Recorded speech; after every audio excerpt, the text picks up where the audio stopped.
A lo largo de estos 7 años la brigada introdujo de una manera muy vehemente el debate sobre la historia. Tenía un sentido, una razón y un origen. El origen era que el nacimiento de la brigada coincidía con las fiestas del Bicentenario. Y entonces, enfrentados a una visión verdaderamente chafa de la independencia y la revolución, reactivamente decidimos someter a debate. Y estuvimos en todas las guerras.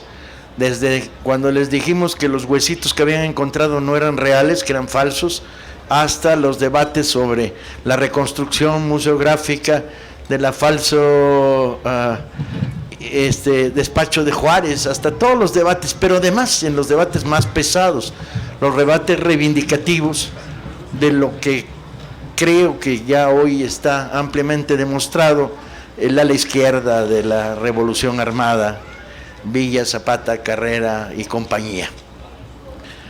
En medio de este debate encontramos que nuestro interés era coincidente con el de millares de personas, y resultaba que programábamos una presentación del libro y había 200 personas, y programábamos un debate sobre historia y había 400, ¿no? Y que había un verdadero interés por la recuperación de una historia identificativa de México. Y trato de explicarme. Una historia identificativa es aquella en la cual responde a la pregunta número 1 de la historia, que es ¿para quién es la historia? Y a la respuesta número 1, la historia no es para las instituciones, para los colegios académicos, para el gobierno, para los que le ponen nombre a las placas de las calles. La historia es de los ciudadanos, ¿sí? Nuestra historia, mi historia, tu historia, nuestra historia. Y en ese debate había habido un proceso de secuestro de la historia.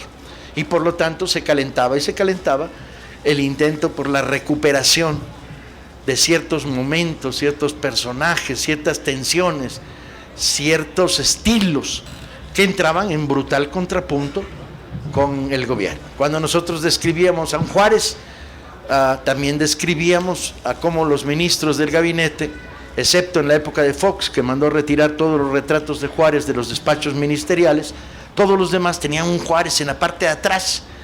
¿Se imaginan? Despacho priista con Juárez atrás. Todos esos pinches Juárez estaban verdes. Originalmente eran color verdoso juarista y al final eran verde palma, chinga, porque Juárez, de estarlos viendo como metían las manos en los cajones, pues iba cambiando de color lentamente. Entonces todo este debate sobre de dónde se llaman a sí mismos herederos del juarismo era un debate que incidía en la confrontación pasado-presente y sobre todo en el fenómeno de identificación. O sea, miro hacia atrás y veo, y lo que veo me refuerza, me da una consistencia ideológica, me convierte en heredero, o simplemente son cosas que se enseñan en la primaria y que se olvidan al terminar la primaria, porque en la secundaria no llega nunca el curso hasta el final. Así la cosa, los debates sobre la historia se siguieron produciendo, algunos divertidos y enconados. No muy enconados, porque los historiadores conservadores no suelen asistir a nuestras reuniones, entre otras cosas porque no los invitamos, chinga. Ya tienen a Televisa ahí, ¿para qué chingados quieren que los invite la brigada para leer en libertad? ¿No? Entonces eran como bastante parciales nuestros encuentros con la historia, pero no por eso exentos de debate. Por ejemplo, el agarrón, Madero sí, pero no mucho, Madero sí, pero bastante, Madero sí, pero muy poco, que nos dimos en Texcoco, ¿no? Y que estuvo muy divertido. O el Porfirio Díaz, constructor de la modernidad, o Porfirio Díaz, gángster dictatorial, constructor de una modernidad capitalista al servicio de él y de una casta gobernante. En último caso, no se trata de ganar por agotamiento, aunque lo intentamos, ni de ganar por convencimiento, sino de poner sobre la mesa, o sea, de platicar, de discutir, de estimular una visión crítica y al mismo tiempo identificativa de la historia. Elegimos a Zaragoza porque ya tocaba a alguien muy chingón y con poco, aunque luego ahora vamos a ver que no era tampoco cola que le pisaran. se encuentran con nosotros Verónica González Laporte, que tiene la virtud de que conoce bien la época y tiene la virtud de que ha estado escribiendo sobre los malos de esa época. Almonte, el tigre de Tacubaya, Márquez, los malos más pinches. Yo le digo que está sufriendo un momento de su vida víctima del síndrome de Estocolmo, que cuando salga de él, como va a conocer ya muy bien la época por estar habiendo trabajado estos personajes, va a ser de nuevo feliz, pero está situada en la época. Antagónicos de Zaragoza fueron los dos, Almonte y Márquez, y algunos muy antagónicos. Márquez trató de matarlo. En el lado opuesto de la mesa, mi fiel amigo y compañero Pedro Salmerón, que recibe todas las críticas que se gana por las cosas que escribe contra los historiadores pirurris de este país, pero además el pobre recibe las críticas mías y las de él, porque yo, como no contesto nada y no me meto en polémica, todos los madrazos le caen a Pedro, lo cual no importa porque le encanta y devuelve 3 por cada uno que le dan. Entonces está en situación de conflicto al que todos ustedes se identifican.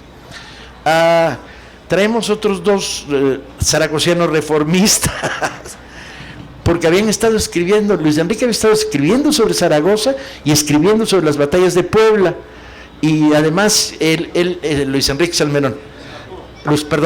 Salmerón, además es el mejor ilustrador que yo conozco en este país de material histórico. Es aquel que cuando le dices, toma esto, lo convierte en fotos, imágenes, grabados, dibujos, mapas, con una habilidad sorprendente. Es una especie del gran cartógrafo de la historia de México.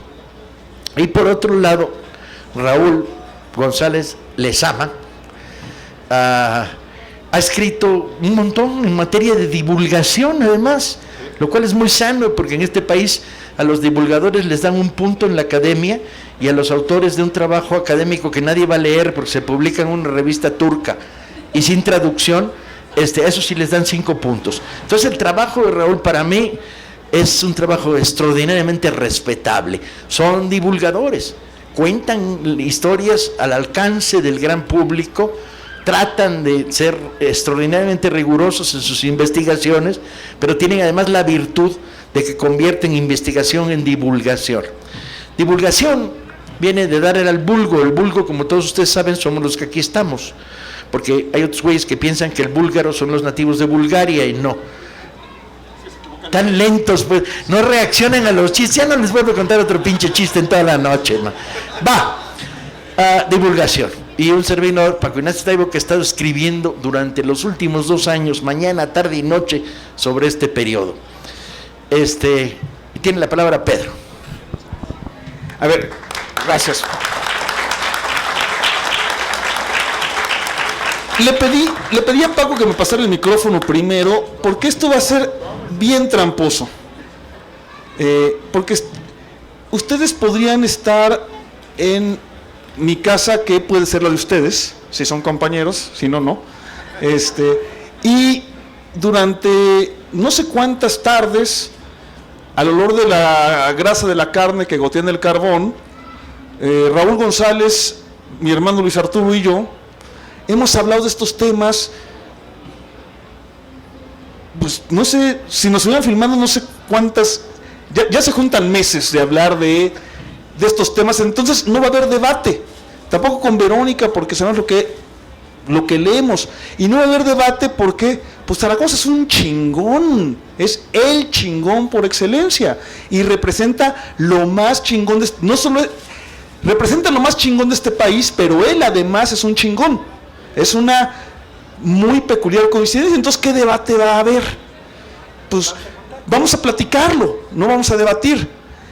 Deberíamos debatir, dice Paco, que no los invita a la brigada, me parece muy correcto, porque en efecto tienen el foro de Televisa, pero yo sí los he retado y se han culeado. Hay una célebre ocasión, escribí un artículo, me iban a invitar a un pinche programa de Televisa que se llama La Hora de Opinar, para hablar de un artículo de Héctor Aguilar Camín. Iba a ir Macabro Escretino, y le voy a poner una putiza en cadena nacional, y lo anuncié, y casualmente a las 2 horas de que lo anuncié me desinvitaron.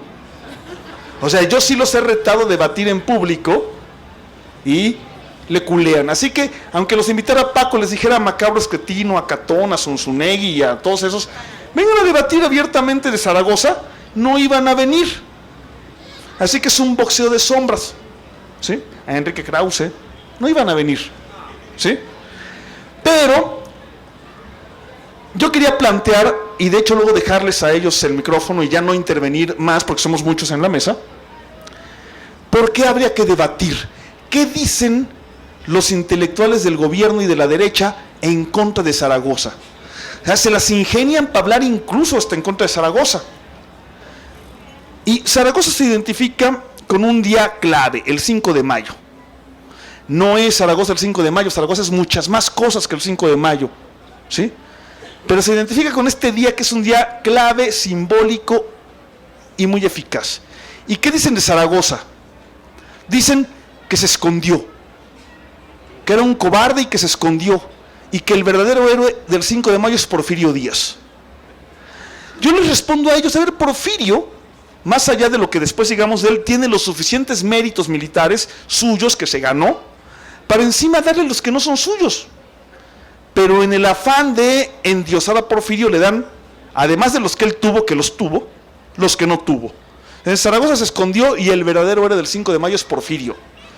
Pero, pues como Porfirio es el malo del cuento, falso, hoy en día es el héroe por excelencia del gobierno, como Porfirio es el malo del cuento, lo borraron del mapa y se inventaron un héroe que no es héroe, inventaron a Zaragoza.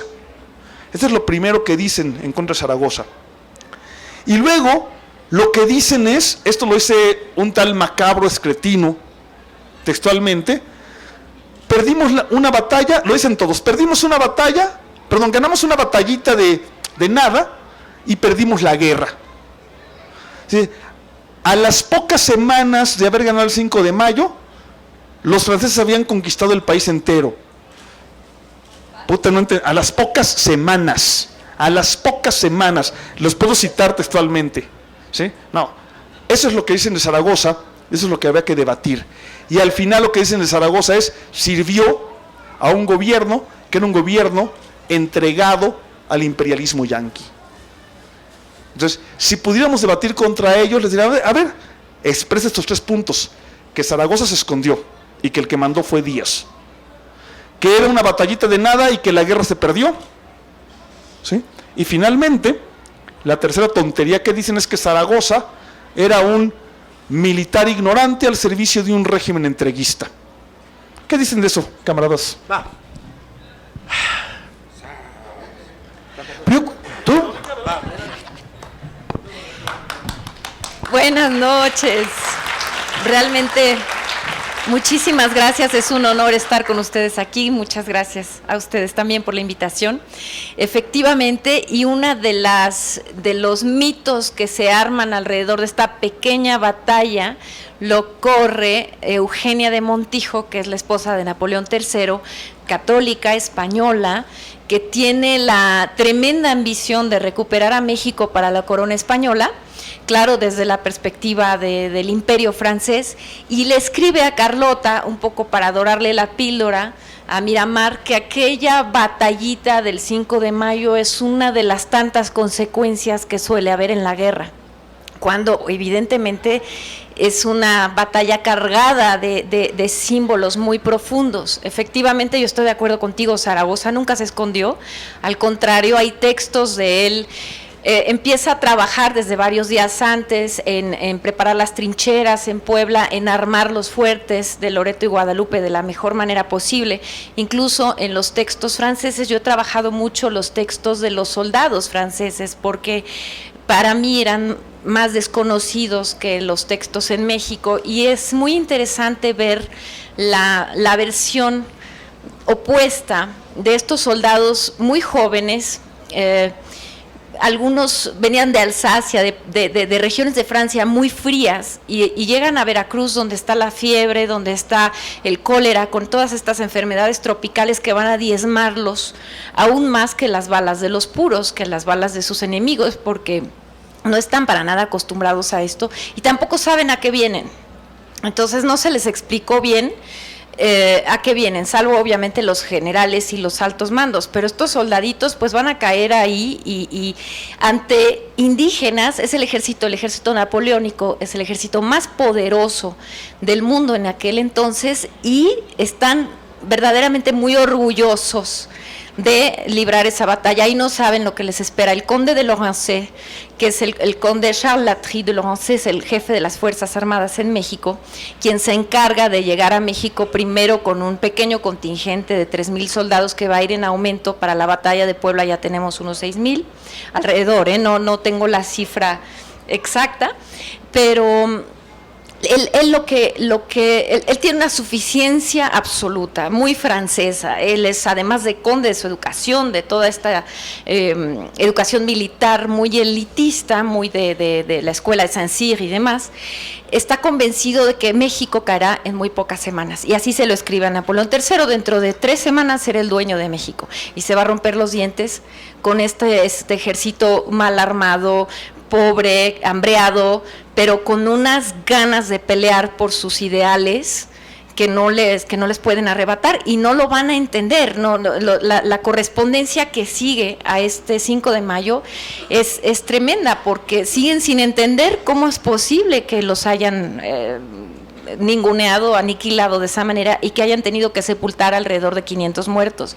Los mexicanos les quitan a los oficiales franceses sus medallas, y los oficiales franceses se ponen a llorar de vergüenza, porque eran los vencedores de Sebastopol, de la Crimea, ya tenían varias batallas tras de ellos, y lo que hace Zaragoza, en un gesto muy caballeroso, es recuperar esas medallas y mandarlas de regreso al gobierno francés a través del Ministerio de Guerra, porque les dice a sus soldados: entiendo que ustedes estén muy contentos de arrebatarles esas medallas, pero nosotros debemos ser cabales hasta el final. Y yo me permitiría, estamos todos de acuerdo en este sentido, no hay debate, agregar que efectivamente Zaragoza es un hombre cabal de la A a la Z, desde muy joven y hasta el final, de la Z a la A, exacto, eso es muy bonito, de la Z a la A, y siempre lo va a hacer. Por ejemplo, cuando durante la Guerra de Reforma había una cantidad de muertos de un lado y de otro, entre conservadores y liberales, él regaña mucho a sus soldados y les pide que no se ensañen. Es un general que perdona la vida a sus prisioneros, cosa que no van a hacer Márquez, mucho menos, el Tigre de Tacubaya nunca lo va a hacer, y varios de sus colegas militares. En el arte de la guerra, una vez que tienes un prisionero, incluso hay una carta que escribe Zaragoza a uno de sus amigos, donde le dice: ya, de todas formas, estos militares ya están muertos, porque el hecho de haber sido vencidos es aún peor que morirse. Entonces, ¿para qué nos ensañamos con ellos? No los vamos a mandar fusilar, no los vamos a torturar, no los vamos a castigar, y tampoco los vamos a perseguir. Es algo que no va a hacer. Bueno, entonces creo que no hay ningún punto negro, por lo menos en la historia de este jovencísimo militar que muere a los 33 años y que nace en Texas, en un territorio tierra de nadie en aquel entonces. Y no de todo. Deja. Y no es cierto, perdónenme, pero yo le voy, tal vez por joder, pero sí le voy a llevar la contra.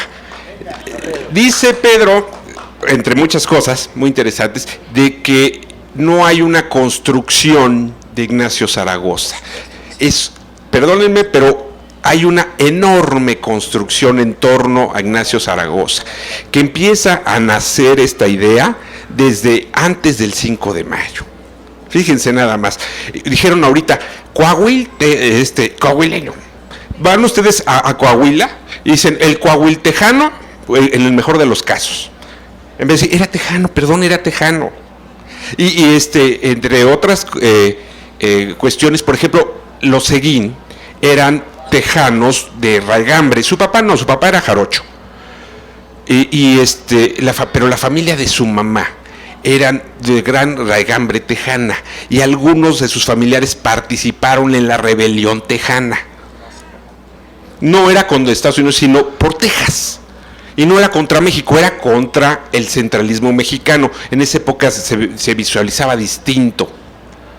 Pero eso como que desluce. Y no tiene desloro ninguno, pero es preferible irlo borrando un poquito, dejarlo de lado y olvidarlo. Ahí hay una construcción de nuestro Zaragoza. De hecho, el 5 de mayo se empezó también a construir desde días antes. Vean, por ejemplo, a los 2-3 días de realizada la batalla ya estaban las crónicas en los periódicos de la capital. Y en uno de ellos, creo que fue el siglo XIX, no recuerdo exactamente el día, pero ya empieza, es decir, y el general triunfador de Ignacio Zaragoza en la madrugada antes previa a la batalla, fue y arengó a sus tropas y les dijo, entre otras muchas cosas, y es recogido también en Historia del Ejército de Oriente, la arenga, ¿no?, que les da. Soldados de la República, ellos son los mejores soldados del mundo, pero ustedes son los mejores hijos de México. Y ¡ay, sí! Veo en sus frentes la V de la victoria. ¡Ay, güey! No, está precioso. Y ese discurso sí se dijo, pero no lo dijo Zaragoza y no se dijo en Puebla. Lo dijo el gobernador de Oaxaca. Cuando iban los voluntarios de Oaxaca, iban ya a incorporarse a ese ejército, lo dijo en su despedida el gobernador de Oaxaca. Y aparece en los diarios de México, e incluso en la historia del ejército, que lo dijo Zaragoza. No, pues no, perdón, no fue así, fue anterior, fue una construcción tramposa, no, inteligente, necesaria, porque vienen muchos franceses. México ganó esa guerra, no ganó una batalla, ganó la batalla, ganó muchas batallas y ganó la guerra. Así como Vietnam le ganó a los gringos, nosotros le ganamos a Francia, es la verdad. Y no le ganamos a Francia, fíjense, le ganamos a Inglaterra, le ganamos a España, le ganamos a Francia, porque venían 3 ejércitos de las 3 potencias más maravillosas del mundo, venían sobre nosotros. A México en ese momento le tocó jugar con las peores cartas, se repartieron las barajas y todo el mundo tenía unas manos maravillosas y México tenía las peores. ¿Y qué creen que hicieron? Las jugaron perfectamente bien y por eso se ganó. No quiero acaparar esto, les recomiendo, yo escribí un librito que se llama El 5 de mayo, las razones de la victoria. Y era con la intención de decir, sí se ganó, pero hay que decir por qué. Porque generalmente se interpreta de que ganamos a base de cojones y de que es tanto nuestro fervor patrio. Si ven ustedes la palabra esta, Mexicanos al grito de guerra, donde estaba Pedro Infante, donde ya se los va a cargar la fregada el 5 de mayo, de repente se oyen las notas de un clarín y un tenor increíble, herido él y todo, entona el himno nacional y la gente se levanta. Y entonces insuflados de ese nuevo fervor patrio se levantan y les parten el hocico a los franceses. Qué bonito, pero no es cierto. Se ganó, sí se ganó, pero pues ¿saben qué? Porque se usó el coco re bien, y lo dice Zaragoza en su parte. Todos se portaron muy bien y los franceses actuaron con torpeza. Eso, ahí está. Y todo esto se empezó a construir, esta victoria mexicana se empezó a construir desde octubre de 1861, antes de que vinieran, ya se empezaron a dar los pasos necesarios, exactos, precisos, muy buenos, para que todo nos resultara bien. Mi libro lo encuentran ustedes, en internet lo pueden descargar, está en el INERM, en formato PDF, pongan ustedes el 5 de mayo, las razones de la victoria en su Google, y va a aparecer, y ustedes lo descargan, échenle una leidita, a ver. Luego les cuento más de la construcción de Zaragoza, cómo lo hicieron. Les cuento una historia. Estoy dando una conferencia en Ixtlahuaca, un lugar perdido en el norte de México. Y entonces la raza se reúne en un parque, hablamos del 5 de mayo y empieza a llover. Y entonces, ante la posibilidad de electrocutarme con el micrófono, un compañero muy amable me pone una caja de gansitos marinela arriba y empiezo a describir a Zaragoza en términos de: no es un militar profesional, es un hombre de las milicias, hay una distinción fundamental. En el conflicto contra el santanismo, el ejército profesional resulta, en el nivel de los mandos medios y superiores, resulta que se va a ir alineando con el lado conservador primero, en la Revolución de Ayutla, luego las sazonadas contra la Constitución, bla, bla. Zaragoza es un hombre que viene de las milicias. Y reactivamente, lo notas mucho en los uniformes. Entonces apelé a las 3 o 4 descripciones que tengo del uniforme de Zaragoza, que es un uniforme absolutamente sencillo. Pues Zaragoza tenía una especie de humildad muy particular, y su uniforme era un uniforme de paño como el del resto de los que estaban uniformados en el ejército, y una cachuchita terrible, ¿no?, que no le cubría la lluvia, y un capote color gris. Y era un uniforme sin antorchados, ni espiguilla, ni chaquetín de oro, ¿no?, para diferenciarse de un ejército en el cual, según se puede demostrar, un general gastaba más en su vestimenta que en la comida de la tropa. Y entonces de repente la plebe que estaba ahí bajo la lluvia empieza a ser así. Y yo decía, puta, qué buena forma, hay consenso, ¿verdad? Y hacían así. Y yo seguía describiendo Zaragoza, y de repente, Paco, volteo y me encuentro en Iscalier, que atrás de mí hay una estatua de Zaragoza. Y entonces volteo, y la estatua es el contrasentido. Es una estatua con chaquetín de doble botonadura de oro, entorchados, bla, bla, bla. Y yo digo, esto es lo que les quería contar, pues ese no era esta imagen, porque no solo estamos combatiendo contra una historia conservadora, estamos combatiendo contra una historia de bronce, que lo que hace es despojar de contenidos, llenar de simbología barata los hechos. Y entonces cuento la historia basada en los 6 o 7 testimonios que hay, afortunadamente, del paseo de Zaragoza el 5 de mayo en la madrugada, 5 o 6 de la mañana, frente al ejército que ha sido dislocado en el sureste poblano de una manera muy particular, ¿no?, cómo se han colocado. Intuyo la profundidad de la línea mexicana. Los que están en los fuertes están atrincherados malamente, pero luego sigue una línea irregular que terminaría con Porfirio Díaz en el extremo izquierdo.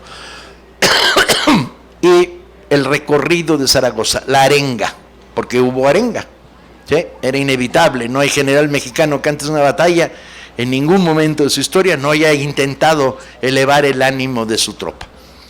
Y describo a Zaragoza, lentecitos de burócrata, miope, voz atiplada según todos los testimonios, no tenía un vozarrón, no era un hombre de potente orden de mando, sino una vocecita bastante estrecha. Venía de un mundo no militarizado, había sido empleado de comercio, medio sastre, ¿no?, ni siquiera sastre completo, sino más bien ayudante, y entonces la arenga. Zaragoza a caballo recorriendo la línea. No está lloviendo todavía, pero amenaza nubarrones en cuanto amanezca. Va a llover más tarde. Y entonces Zaragoza, según las versiones que hoy poseemos, lanza la arenga que es la de estamos frente al mejor ejército del mundo. Y me pregunto, ¿era el mejor ejército del mundo? Los 5.600, 5.700 franceses. Y analizas los batallones que participan en la batalla, y sí, era el mejor ejército del mundo. No hay ninguna duda. Batallones de suavos, con 4 guerras detrás, Italia, Crimea, la campaña de Argelia, repletos de condecoraciones, con un nivel de disciplina notable, de mandos de academia militar, fogueados además, no son mandos de academia que salen a hacer guerritas, sino que traen experiencia de combate larga, ¿no? Entonces sí, es el mejor ejército del mundo, pero además los desgraciados traen fusiles Minié que hacen blanco a 600 metros, mientras que el lado de acá, pura pinche espingarda. La idea de que los mexicanos estaban armados con fusiles Sharp norteamericanos es falsa. El Sharp llegó muchísimo más tarde, y además solo se produjeron 4.000 fusiles. En la guerra civil los usaron 3.500. A Escobedo le llegaron los restos 5 años después. El ejército mexicano está armado con los Betsis famosos, herederos de las guerras napoleónicas, que con suerte te hacen blanco a 300 metros, con suerte, porque la bala ya llega así.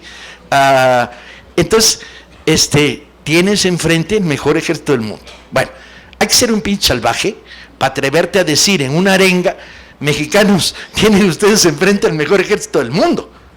Nadie en su sano juicio es capaz de una arenga así, ¿sí? Y sin embargo, la arenga, que no viene originalmente de ahí, sino que se había estado diciendo, Prieto la mencionó en una nota, Zarco habla de ella, o sea, el mejor ejército del mundo. No tanto para revalorar lo que tienes aquí, sino para poner en tensión al conjunto de la República, que está construido con batallones que vienen de las provincias y hay que jalarlos, ¿sí? Y entonces, si no los jalas en tiempo, no van a llegar. A la primera batalla de Puebla, la del 5 de mayo, llega la mitad de los que debieron haber llegado a defender. Zaragoza viene de la derrota en Aculcingo, que luego hablaremos de esto, porque yo creo que son los temas interesantes para valorar a Zaragoza como general, ¿no? Eso y el Borrego y los siguientes batallas que va a dar después de la batalla de Puebla. Pero se echa la arenga, que hubo arenga. Y puede haber tomado, como dice Raúl, la frase de discursos anteriores. Que no la tomó, Tú dices que no la tomó. Yo digo que no la tomó, tú lo dijiste, Zarco. Los que escriben estas notas son Juana Mateos y Zarco, Sí. que son los que van narrando. O sea, ellos se reconstruyeron todo, van construyendo. Es parte de... No tiene pruebas de que no lo dijo, aunque no hay pruebas de que sí lo dijo, aunque las pruebas de que recorrió la línea y se echó una arenga son obvias, y de que probablemente haya usado lo que todos estaban diciendo. Tenemos enfrente al mejor ejército del mundo, necesitaba un contrapeso, y el único contrapeso posible es la frase: pero nosotros somos los mejores hijos de México. Ok, olvidemos la precisión exacta de la arenga, imagínensela a caballo, un caballo gris o blanco, depende de las crónicas, porque todas las pinches crónicas te cambian los colores de los caballos, lo cual es una chinga. Okay. ¿Se llamaba? El telégrafo. Bien, va recorriendo una línea, la línea no mide menos de 3 kilómetros, menos no, porque bajando de Loreto hasta el extremo de Porfirio Díaz, 3 kilómetros a paso cansino, con su cachuchita, unos lentes de burócrata, apenas sin voz. ¿Qué va diciendo? Si va diciendo, tenemos enfrente al mejor ejército del mundo, pero ustedes son los mejores hijos de México, el producto es el mismo, que es, solo lo oye la primera pinche línea, no hay de ole. Así como Guadalupe Victoria dijo: va mi espada en prenda, voy por ella, si lo dijo, nadie lo oyó, porque los lanceros de la libertad, que era su ejército, estaban metidos en una hondonada a 300 metros y nomás vieron a Guadalupe Victoria aventar su espada a lo pendejo. No hay ninguna crónica de época que registre: va mi espada en prenda, voy por ella. Todas son súper posteriores a la presidencia de Guadalupe Victoria. Pero vieron un pinche loco aventando la espada y dijeron: puta, eran jarochos y eran cabrones, y eran las fuerzas de Morelos, y eran lanceros de la libertad, pues orle, y rompieron el frente en Oaxaca. Pues bien, Zaragoza va recorriendo la línea primera lo escucha. ¿Qué ocurre? La línea primera se gira hacia atrás, ¿qué dijo? Y repite, ¿no? Y la tercera, ¿qué dice? ¿Qué dijo? Y repite. Y la cuarta, ¿qué dice? ¿Qué dijo? Y repite.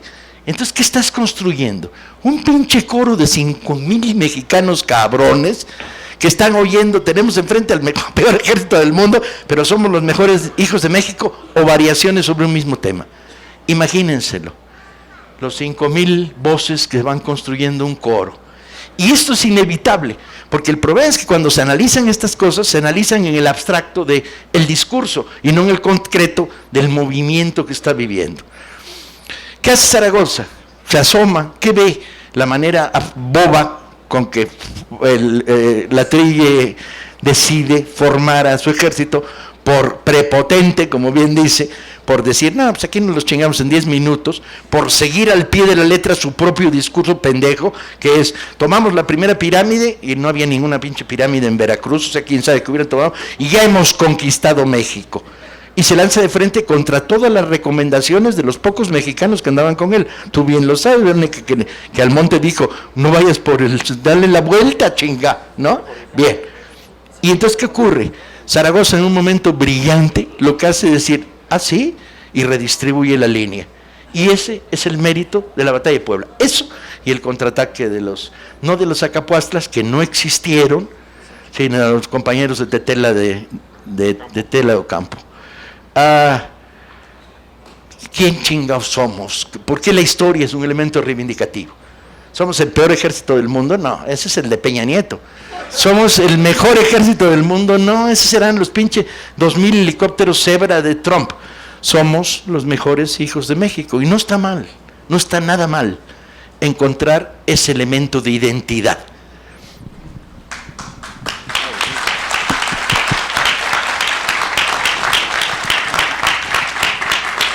Bueno, me voy a brincar los agradecimientos, porque si no nos vamos a ir de aquí a las 12 de la noche.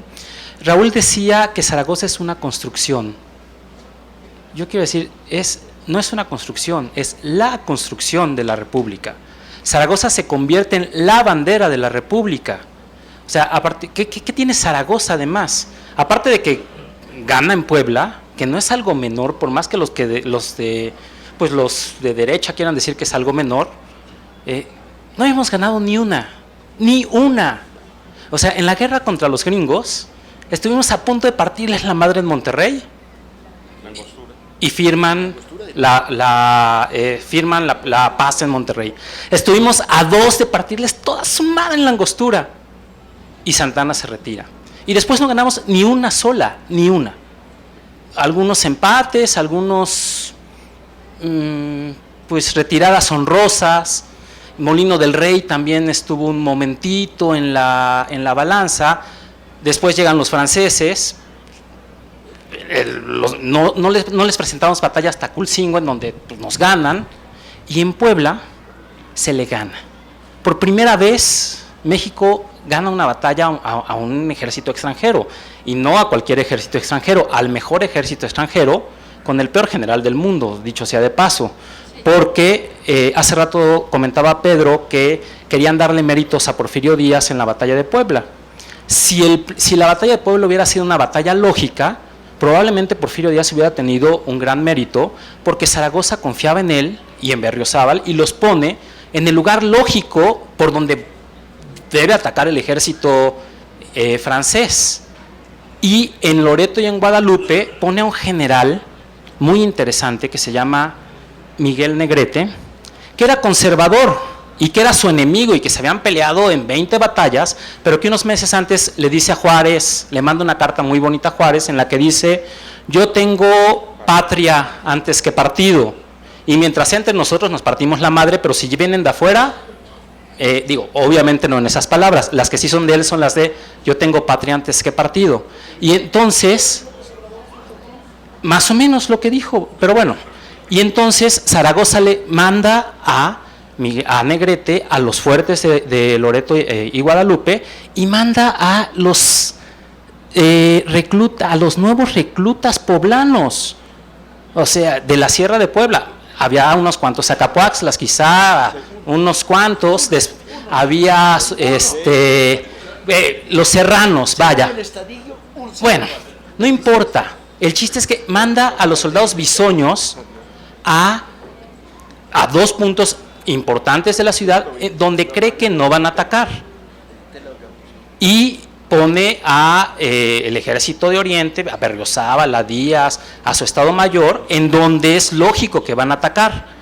Lorenzés manda a atacar Loreto y Guadalupe de frente 3 veces, 3 oleadas, y son el mejor ejército del mundo, que aún sabiendo la estupidez que está haciendo su general en jefe, no lo ponen en duda, porque los mejores ejércitos del mundo no ponen en duda lo que dicen sus oficiales, y marchan a pecho descubierto contra 2 fuertes mal defendidos, bueno, mal armados, muy bien defendidos, que hay diferencia, y Negrete y los serranos poblanos se comportan más que a la altura, y Zaragoza reacciona. Se tarda en reaccionar porque no puede creerlo, porque dice, o sea, no puede ser tan pendejo, ¿no? Y entonces tarda en reaccionar, y cuando se da cuenta que va en serio, le dice a Berriozábal: corre, y reconstruye la línea. Y todo el tiempo está teniendo claramente la línea, y de verdad no pueden creer ese ataque. Pero bueno, Eso es un poco para decir. Y Díaz, ya que la batalla está ganada, pues hace una carga que ni siquiera la hace él, la hace Álvarez, de caballería a hacer que se vayan, que se retiren. Pero bueno, lo que decía es, Zaragoza además tiene a bien morir unos meses después de su mayor triunfo. Y entonces se convierte de verdad en la bandera de la República. Esta batallita que dicen que es sin importancia, ¿qué le da a la República? Le da un año de gracia, le da un año para juntar tropas México es enorme, digo, es muy grande, está muy dividido, le da tiempo para juntar y aparte Zaragoza les da un símbolo perfecto. 33 años, todas estas virtudes que hemos comentado, que aunque las usan para construir el personaje, no son inventadas, son reales. Es un tipo derecho, es un tipo valiente, es un tipo leal, es un tipo tejano, coahuiltejano, como quieras decirle, que cuando se pierde Texas, su familia decide regresar a México, tiene todo. Es el primero que gana, es joven, es sencillo, es gente del pueblo, es del pueblo, es amoroso con sus soldados, o sea, hasta ese punto, amoroso con sus soldados, les da todo el crédito, es generoso con sus enemigos. En su parte de guerra, este famosísimo telegrama de las armas nacionales se han cubierto de gloria, dice, los franceses se portaron con gallardía, a la altura, claro, marcharon a pecho descubierto por el pendejo, y dice, el general enemigo actuó con torpemente, algo así dice, los reconoce, regresa las medallas y se muere, ¿sí? El 8 de septiembre, unos meses después, la República pierde a uno de sus mejores generales, pero gana a uno de sus mejores símbolos, que todo ese año, entre las dos batallas de Puebla, que bueno, la segunda batalla de Puebla, si en la primera había más o menos 6,000 por bando, en la segunda había más o menos 40,000 por bando. O sea, eso es a lo que se refieren cuando dicen es una batallita.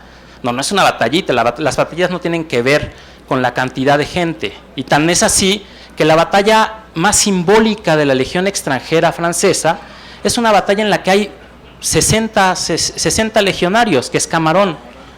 El himno de la Legión francesa, yo no sé hablar francés, pero termina gritando en francés, recuerden Camarón, acuérdense de Camarón, y eran 60. Entonces el tamaño de las batallas no se mide, se los chingaron a todos menos a uno, porque siempre hay uno que tiene que contar la historia, ¿no? ¿Sí? Entonces el tamaño de las batallas no se mide por los soldados, se mide por la repercusión, y la repercusión simbólica del 5 de mayo es enorme, le da este año de gracia a la República, le da este símbolo y le da esta convicción por primera vez optimista de no nos van a mover de aquí, así, o sea, no hay forma, y eso se lo da el 5 de mayo, y eso se lo da Zaragoza, que yo le llamo, en un artículo que escribí hace algunos años, Zaragoza, la bandera de la República. Todo ese año, la bandera principal de la República se vuelve Zaragoza, el joven heroico y glorioso, le pese a quien le pese, a pesar de las construcciones, que no quiere decir que sean malas, o sea, las entendemos y sabemos que hay, pero Zaragoza, ¿no? Bandera de la República, la principal bandera de la República en el primer año de la intervención francesa. Vamos a la segunda vuelta.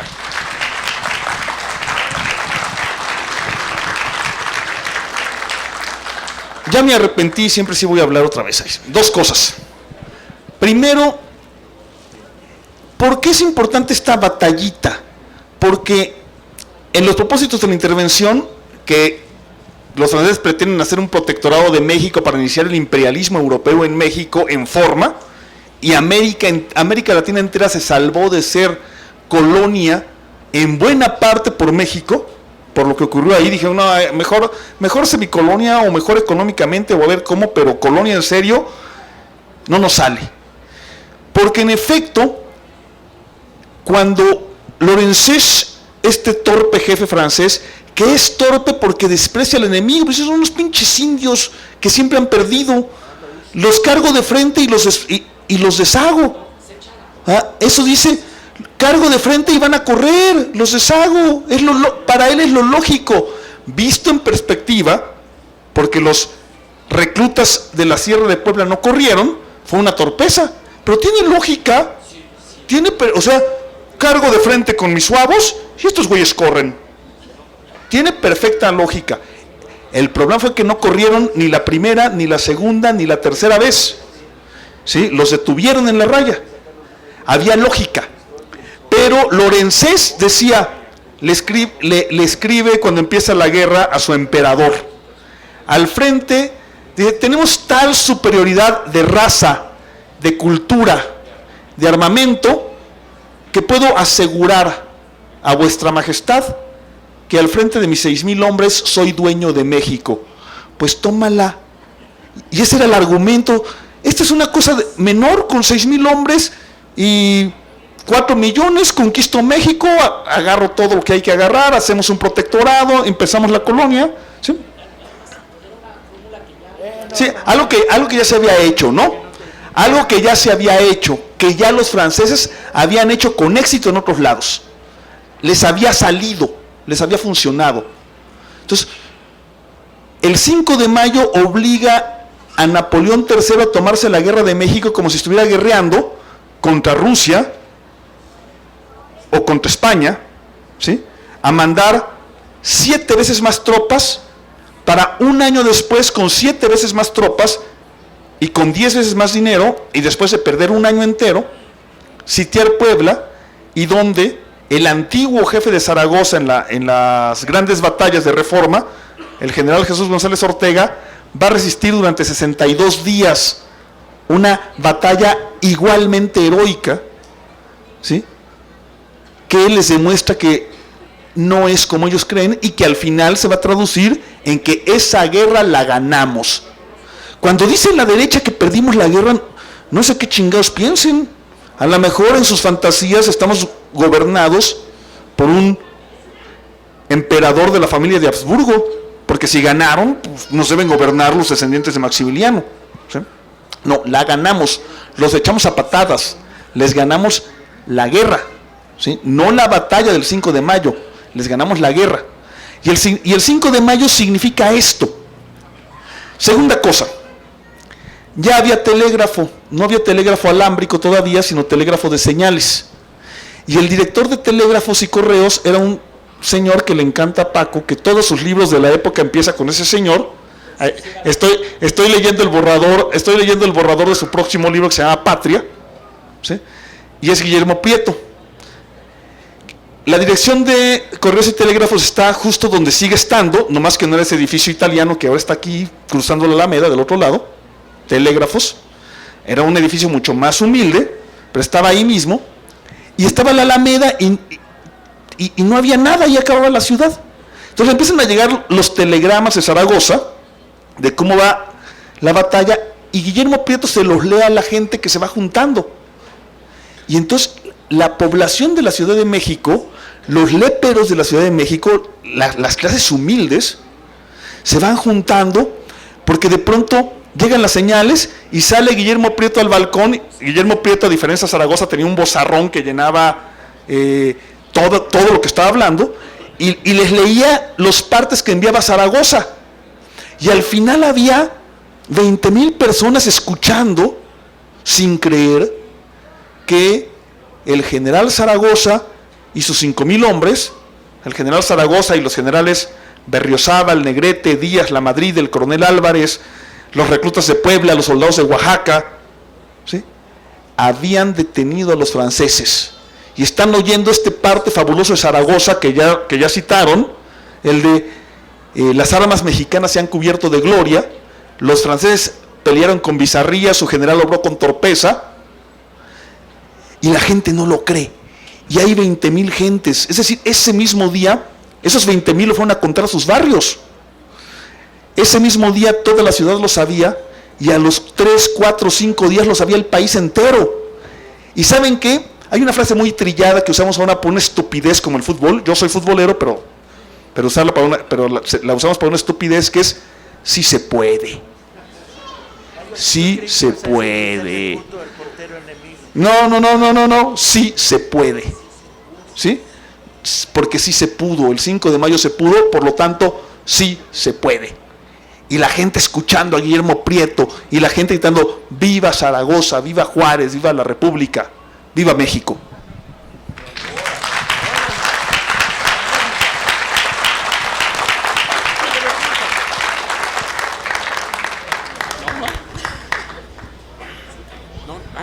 El que quiera. ¿Tú no quieres, Verónica, decir algo?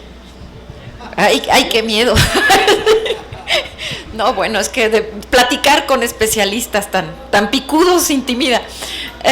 Efectivamente, yo no podría negar en absoluto todo lo que acabas de decir y de manera tan buena.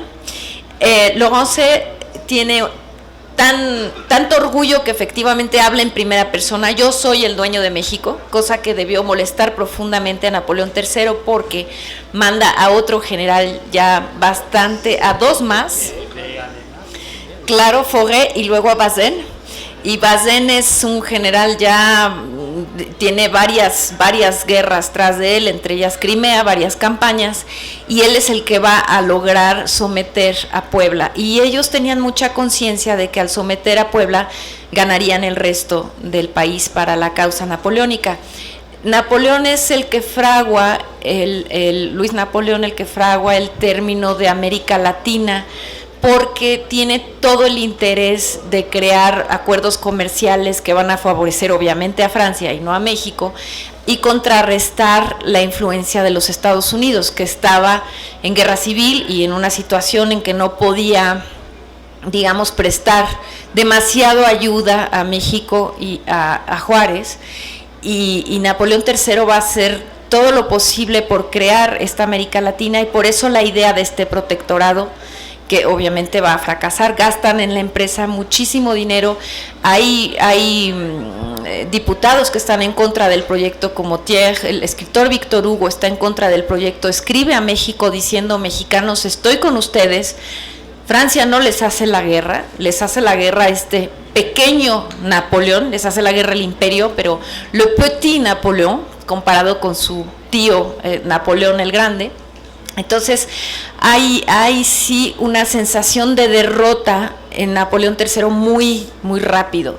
No, antes incluso de la batalla de Puebla, saben que la tienen perdida, solo que el orgullo puede mucho, y van a tratar de librar esta batalla hasta el final, y van a apoyar la candidatura de un príncipe católico que en ese momento tenía el apoyo del Partido Conservador. Lo van a buscar los conservadores a Miramar y a prometerle que México, todo México votó por una monarquía, lo cual es falso. Hubo manejo de los votos. Almonte compró votos, el hijo de Morelos, así de crudo como puede parecer. El hijo de un héroe de la patria va a entregarle esa corona, a ofrecerle esa corona a Maximiliano, y va a comprar los votos por 1 litro de pulque y a cambio de unos panes. Entonces a lo mejor les suena familiar este tipo de prácticas, y entonces le llevan todos estos votos en una caja de plata muy bella, barroca,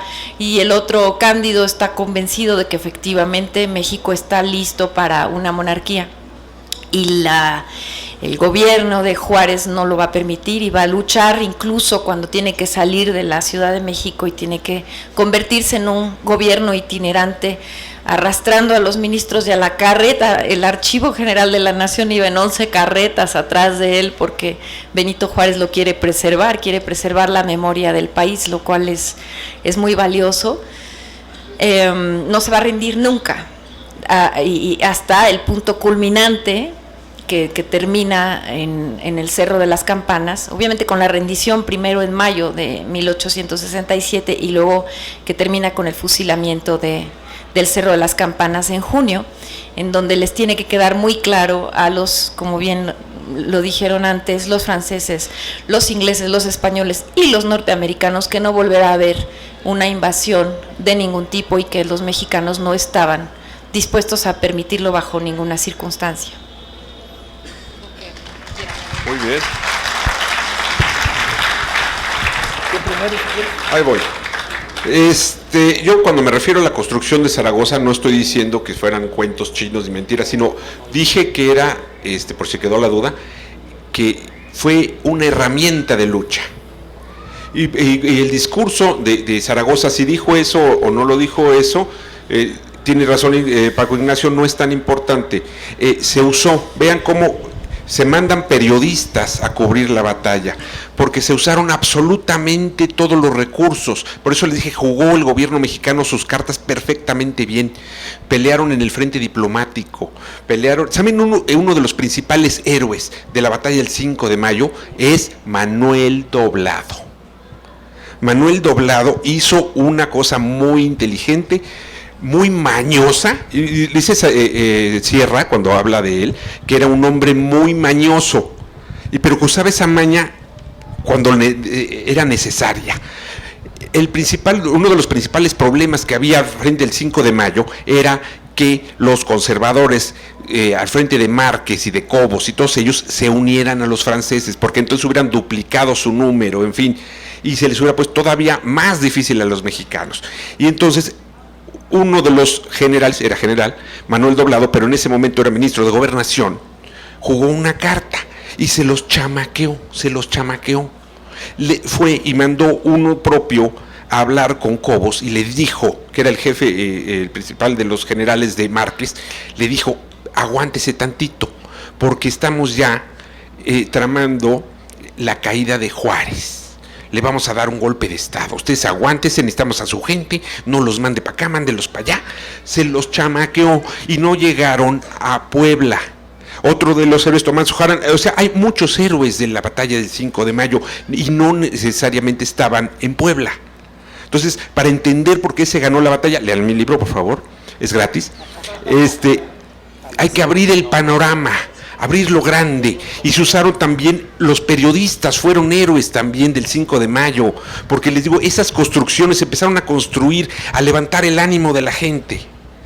Entonces, es una guerra que ganamos los mexicanos porque todos pusieron su cachito, y Zaragoza se empieza a construir su figura como símbolo. Eso es lo que nos platica Luis.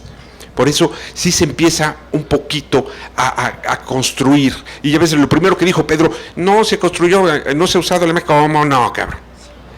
Al contrario, pero se usó en un buen sentido, desde el principio. Y antes de morir ya se estaba usando su figura de Zaragoza. Por eso me refería yo a su discurso.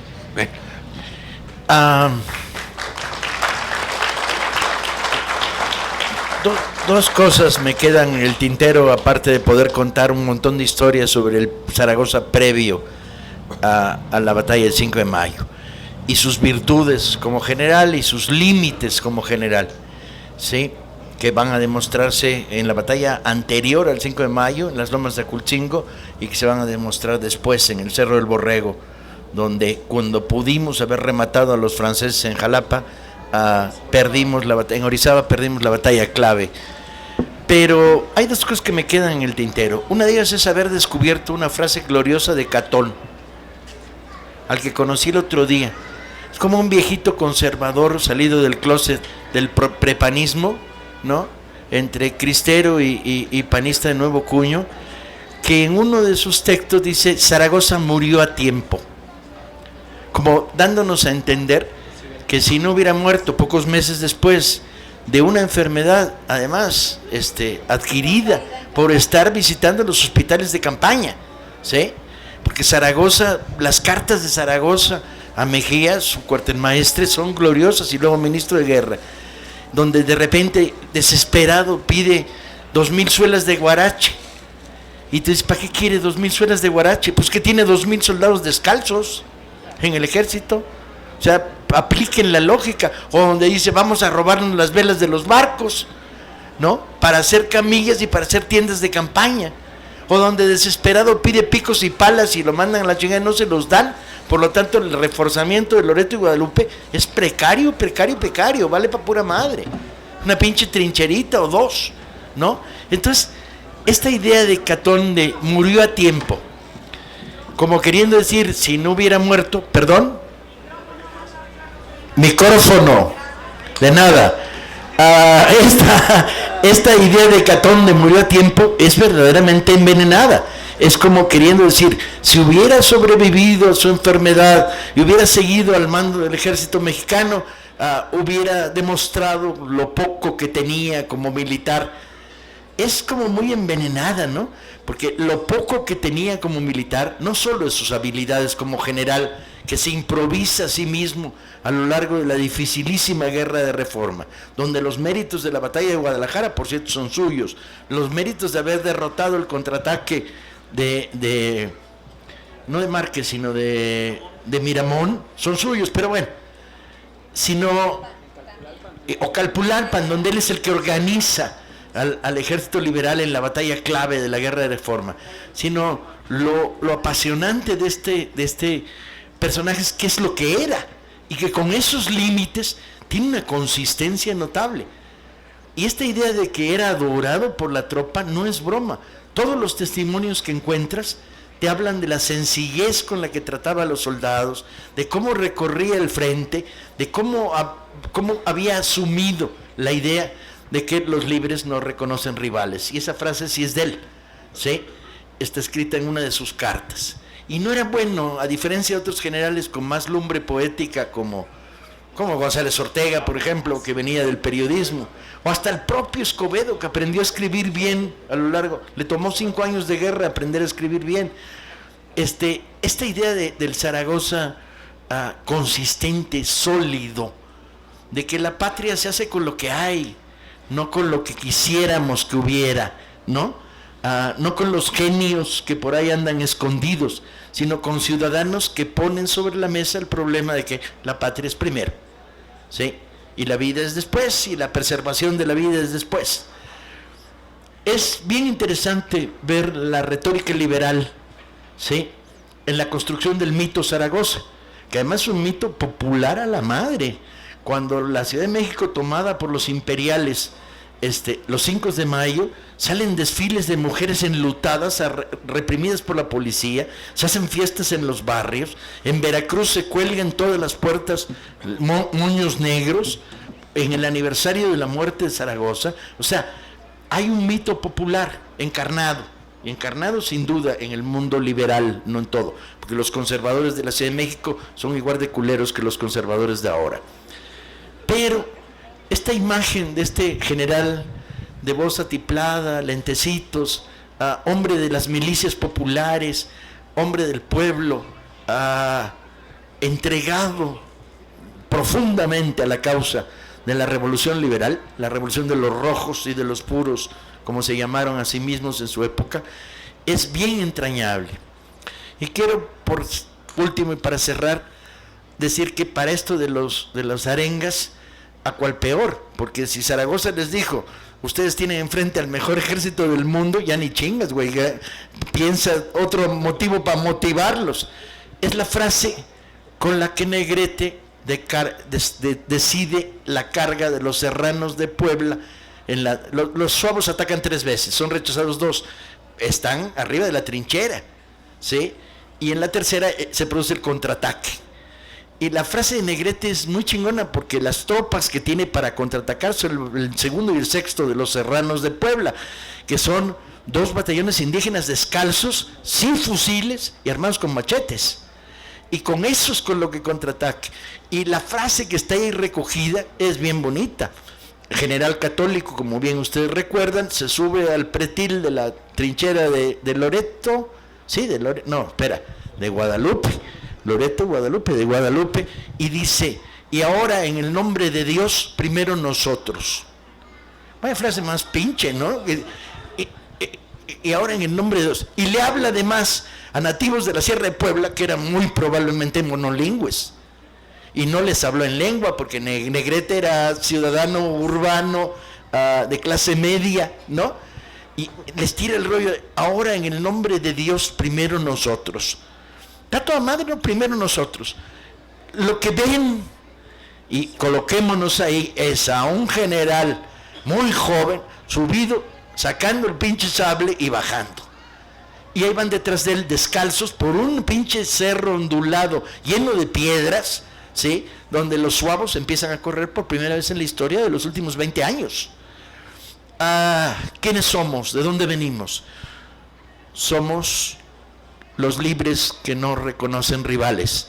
Somos el proceso de construcción de una mitología que está encadenada a hechos, realidades, intentos por quitarle todo este brillo falso de placas de calles, nombres de estatuas, nombres de aeropuertos. Tengo que recordar que mi última conversación con un adolescente fue: ¿usted sabe quién es Guillermo Prieto? Y la respuesta del adolescente fue: sí, es una calle en Polanco que tiene un chingo de concesionarias de automóviles gringos. Bien, me tomó 1 hora y media contarle la biografía de Guillermo Prieto. Tengo que reconocer que se sentó y se la sopló completa, ¿no? Y que yo creo que no, Guillermo Prieto, Mariano Escobedo, perdón. Creo que ya nunca volverá a pasar por la calle Mariano Escobedo y verá Chryslers ¿no? Verá otra cosa. Y yo creo que esto es lo interesante de esta construcción histórica que estamos intentando, saliéndonos de la historia de bronce, de la demagogia, etcétera, y tratando de anclar en términos de imagen, visión, realidad, el México que construye figuras y herederos.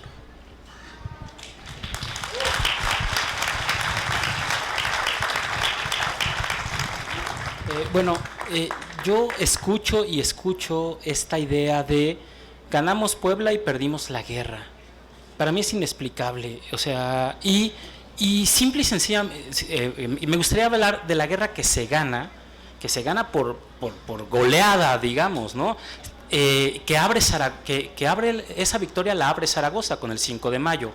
Pero, a ver, Maximiliano, del que ya medio hablamos y vamos a hablar muy poco, era un Habsburgo, era hermano menor del emperador de Austria. Estaba casado con la hija del rey de Bélgica.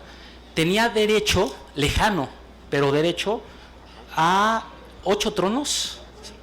A 8 tronos. Tenía la sangre azul, violeta el cabrón, ¿no? O sea, no azul, violeta. Tenía, o sea, era de las casas más grandes, ¿eh? O sea, él y los Borbones, ¿no? Era impresionante, o sea, sacarle una gotita de sangre era si veías la pureza de Carlomagno ahí, ¿no? Y Juárez lo fusila. ¿Perdimos la guerra? O sea, fusila a un príncipe con derecho a 8 tronos en Europa, más el de México que le ofrecieron. Lo fusila a él y a otros 5, nada más. A 2 al mismo tiempo que él, y a Vidaurri y a otro y a un par más, ¿no? O sea, se ganó la guerra de tal manera que la República es capaz de perdonar a todos prácticamente, solo a los más culeros no los perdona, ¿no? A los a los que matan al Gordo Arteaga, al general que mata al Gordo Arteaga a Méndez, a Vidaurri que traiciona a Juárez y a Ojaran, a Vidaurri y a Ojaran juntos, y a Méndez, a Maximiliano, Miramón y Mejía. Fusila a 5. Se le fue Márquez. Pero lo deja ir, no lo persigue, lo deja ir. O sea, ganamos por goliza. Se van con la cola entre las patas. Franceses, austriacos, belgas, se van a la IDEM, ¿no? Conservadores. Juárez dice, tienen 72 horas para presentarse todos los que hayan peleado con el ejército y los perdono. Así, ¿eso es perder una guerra? O sea, ¿qué guerra perdimos? O sea, si se fusila a este príncipe de sangre ultravioleta y se fusila, ¿por qué razón se fusila? ¿Era importante? Maximiliano hasta le caía bien a Juárez, era un tipo güerito, simpático, no importa, era irrelevante. Fusilar a Juárez era decirle al mundo, fusilar a Maximiliano era decirle al mundo, vienen a México y regresan en ataúd, sean quien sean, el Papa, el Rey, quien sea. Eso es fusilar. Entonces ganamos por goliza. Muchas gracias. Muchas gracias. Esto es Para Leer en Libertad. Celebramos hoy con júbilo y variedad de aproximaciones al general Ignacio Zaragoza. Espero que el Zaragoza que se lleven a su casa sea más rico que el que traían cuando llegaron, y sigamos leyendo, sigamos discutiendo y sobre todo sigamos haciendo nuestra una historia en la que el pasado se vuelve una referencia real, no de nombre de calle con refaccionarias de automóviles, no de estatuas frías, no de ceremonias de patio de escuela donde todos los niños terminan isolados y oyen poemas pinchísimos durante horas y cantan "Se levanta en el mástil mi bandera", sino que nos vayamos con la imagen de este soldado del pueblo. Muchas gracias, nos vemos mañana.